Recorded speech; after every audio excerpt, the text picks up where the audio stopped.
Over the course of 4 days, Kenyan forces battled al-Shabaab terrorists who turned an upscale shopping center into a scene of horror. They opened fire at random, killing more than 60 people, including children, and wounding nearly 200 others. Many more are still missing. The guns have been silenced now, but for some victims, the trauma is still all too real. Charles Oswago, a mechanic in Nairobi, was inside the mall that day, getting a new line for his cell phone. Cornered in a supermarket, the gunmen told him to lie on the floor. He barely escaped with his life. We crawled away to hide, but they shot at me and the bullet just missed. Oswago says since his experience, he has not been the same.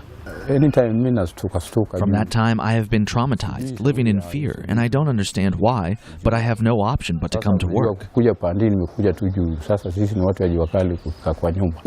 After the siege ended, Kenyan President Uhuru Kenyatta said the country was bloodied but unbowed by the events. But in the minds of some witnesses, the siege is still not over. Loy Awat was locked in a Westgate bank for 4 hours as the gunmen slaughtered people outside. Yeah, it's one of those things that once you experience it, you can't unexperience it. And it's one of those things that the feeling of being there is so significant, it's so clear. You can't not be changed, or you can't not think differently after that, after such a thing. It's not just the victims who have suffered. Soldiers, too, are affected by the atrocities they witnessed. This is a community center about 300 meters from the site of the Westgate Mall.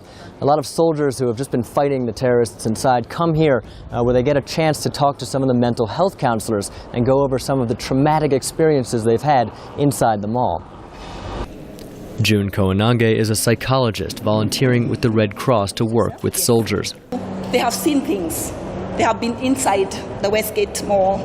They know things.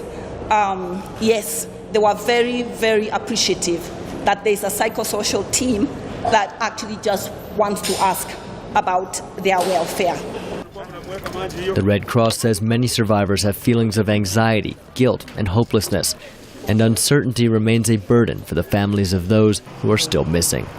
Gabe Joselow, VOA News, Nairobi.